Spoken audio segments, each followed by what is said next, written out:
Et Antoine, il y a un continent dont on voulait parler, évidemment, c'est l'Afrique. Oui, c'est un continent dont on parle de plus en plus ces derniers jours. Grosse inquiétude pour l'Afrique, inquiétude parce que le virus est désormais présent sur tout le continent.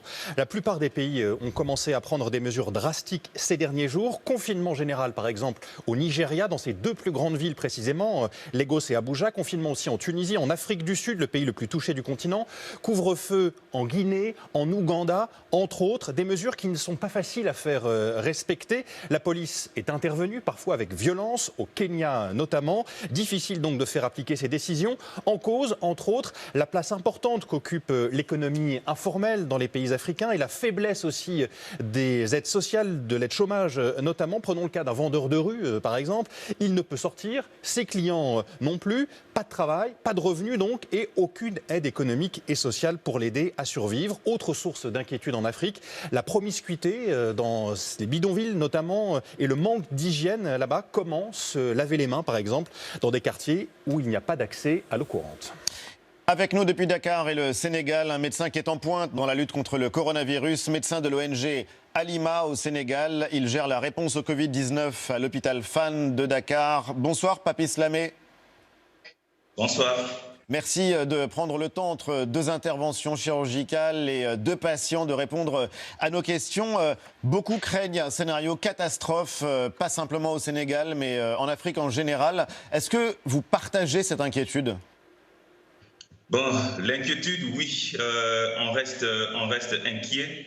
On sait qu'il y a des facteurs qui jouent en défaveur de l'Afrique au global.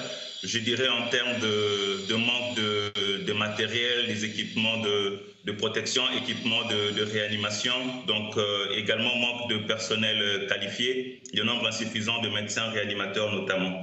Mais on sait aussi qu'il y a des facteurs qui peuvent plutôt être en faveur de l'Afrique, notamment le fait que sa population est beaucoup plus jeune, et on sait que le Covid, est beaucoup plus fatal chez une population de plus de 60-65 ans. Donc c'est ça les exemples de la Chine et d'autres pays. On pense que ça peut être un facteur plutôt protecteur pour l'Afrique, mais également le fait qu'une grande partie des Africains se trouvent en milieu rural, et aujourd'hui le corona a plus touché les grandes villes certainement, mais le milieu rural est beaucoup plus épargné, et ça peut le rester encore.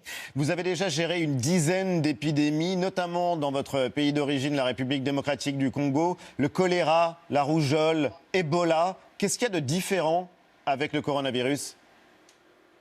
Déjà, ce qu'il y a de différent, c'est que le corona touche pratiquement le monde entier, différemment des autres épidémies. En termes de la cible également, c'est plus le sujet, tout le monde est touché, bien sûr moins les enfants que les adultes, mais c'est plus en fait les personnes les plus âgées qui meurent de cette épidémie. Donc ça c'est différent d'Ebola, c'est différent de la rougeole. Mais en termes de nombre de cas également, on a vu les exemples de plusieurs pays dans le monde, c'est énormément de cas qui sont potentiellement à risque, et ça c'est ce qui inquiète.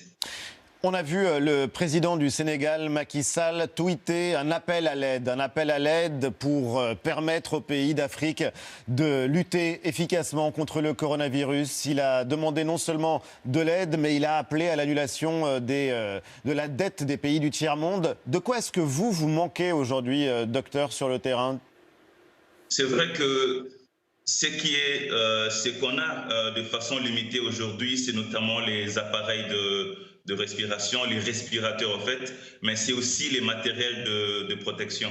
On sait qu'aujourd'hui, pour pouvoir en trouver, c'est un peu plus compliqué parce qu'il y a également beaucoup de demandes en provenance d'autres pays, et aujourd'hui, c'est beaucoup plus ça qui pose problème. Donc les appareils de respiration, disons les respirateurs, les extracteurs d'oxygène dont on a besoin, mais aussi les matériels d'équipement, les équipements de protection individuelle pour permettre au personnel soignant de pouvoir soigner les malades sans pour autant eux-mêmes être plus exposés.